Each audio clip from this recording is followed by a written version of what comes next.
అనుకుంటున్నావు? After a gap, boss is back. Hi guys, Manashankara Varaprasad garu చూసేసాను భయ్య. డైరెక్టర్ బై అనిల్ రవిపూడి గారు, యాక్టర్ బై చిరంజీవి గారు, నయనతార గారు. అనిల్ రవిపూడి గారు ఈ సినిమా కన్నా ఫస్ట్ కొన్ని సినిమాలు చేసిరు. అవి ప్రతి ఒక్కటి హిట్స్, మంచిగా సక్సెస్ఫుల్ అయిన సినిమాలు అవన్నీ. సో అనిల్ రవిపూడి గారు ఈ సినిమా తోటైనా దొరుకుతాడేమో, ఒక ఫ్లాప్ పడుతుందేమో అనుకున్నా, కానీ దొరకలే.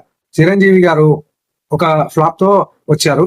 ఫస్ట్ మనం ఎప్పటిలాగే పాజిటివ్ గురించి మాట్లాడుతున్నాం భయ్య. మనం first songs and background score అయితే బాగుంది, చాలా బాగుంది. ఫస్ట్ హాఫ్ లో నవ్వుకున్నా భయ్య, అంటే పడి నవ్వుకున్నాను చెప్పండి, కానీ నవ్వుకున్నా అంత. చిరంజీవి గారు నయనతార గారి మధ్య ఒక లవ్ స్టోరీ చాలా క్యూట్ గా బాగుంటది.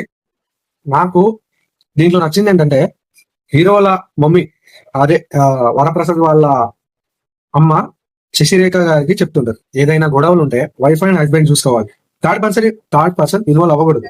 ఈ కాన్వర్సేషన్ ఏదైతుందో అది చాలా బాగా నచ్చింది నాకు. ఆ సీన్ ఏదైతుందో ప్రతి ఒక్క కపుల్ చూడాల్సిన సీన్. ఒక పార్టీ ఉంటది ఆడవాళ్ళ దగ్గర, ఆడవాళ్ళకు ఒక పార్టీ ఉంటది. ఆ పార్టీలో ఆడవాళ్ళు సెక్షన్ ని ఎలా మిస్యూజ్ చేస్తున్నారు, వాటి వల్ల వాయిస్ ఎలా సఫర్ అవుతున్నారు అనేది అది కూడా ఒక బాగుంది. అండ్ ఈ సినిమాలో చిరంజీవి గారు ఒక సింగిల్ హ్యాండ్ తో నడిపించారు ఈ సినిమాని. ఒక వింటేజ్ చిరంజీవి గారిని చూసాం ప్రతి ఒక్కరు. ఆయన ఓల్డ్ సినిమా ఉంటాయి కదా, దానికన్నా వెరైటీగా చూపిస్తారు.